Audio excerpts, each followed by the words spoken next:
Wait and C, watch, আমরা সবাই আপনাদের সাথে আছি। আপনারা কেউ ভয় পাবেন না, নিশ্চিন্তে থাকুন, আবার বাঘের বাচ্চার মতো লড়াই করে যাবো। এটা টোটাল ফোর্সফুলি সেন্ট্রাল ফোর্সকে দিয়ে চারিদিকে তৃণমূল কংগ্রেসের উপর অত্যাচার করছে, অফিস ভাঙছে, জোর করে দখল করছে। এসআইআর নামে আপনারা দেখেছেন ভোট লুট করেছে যাতে যে সিটগুলো জিততে পারে। সবাইকে নমস্কার জানিয়ে বলছি, প্লিজ দয়া করে কেউ কাউন্টিং এজেন্টরা এবং প্রার্থী ক্যান্ডিডেটরা তারা ভোটিং এলাকা ছেড়ে আসবেন না। স্ট্রং রুমে যেখানে কাউন্টিং হচ্ছে মানে সেন্টারে, সেখান ছেড়ে কেউ আসবেন না। এটা বিজেপির প্ল্যান।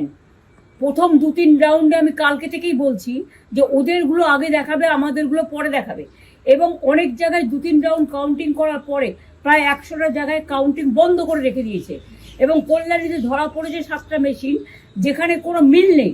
এটা টোটাল ফোর্সফুলি সেন্ট্রাল ফোর্সকে দিয়ে চারিদিকে তৃণমূল কংগ্রেসের উপর অত্যাচার করছে, অফিস ভাঙছে, জোর করে দখল করছে। এসআইআর নামে আপনারা দেখেছেন ভোট লুট করেছে যাতে যে সিটগুলো জিততে পারে। কিন্তু এখনও এমন 70টা সিট আছে, 100টা সিট আছে যেগুলো আমরা এগিয়ে আছি, সেগুলো বলছে না। টোটালটাই মিথ্যে নিউজ খাওয়াচ্ছে।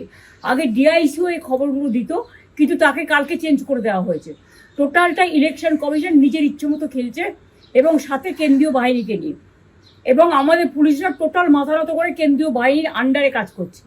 সুতরাং আমি সব আমাদের কাউন্টিং এজেন্টদের, আমাদের সমস্ত পার্টির কর্মীদের বলবো, অত মন খারাপ করার কারণ নেই। আমি বলেছিলাম সূর্যাস্তের পরে আপনারা জিতবেন। 3 রাউন্ড 4 রাউন্ড কাউন্ট হলেও এটা 14 রাউন্ড থেকে 18 রাউন্ড কাউন্ট হয়, তখন আপনারা জিতবেন। ওয়েট অ্যান্ড সি, ওয়াচ, আমরা সবাই আপনাদের সাথে আছি। আপনারা কেউ ভয় পাবেন না, নিশ্চিন্তে থাকুন, আবার বাঘের বাচ্চার মতো লড়াই করে যাবো।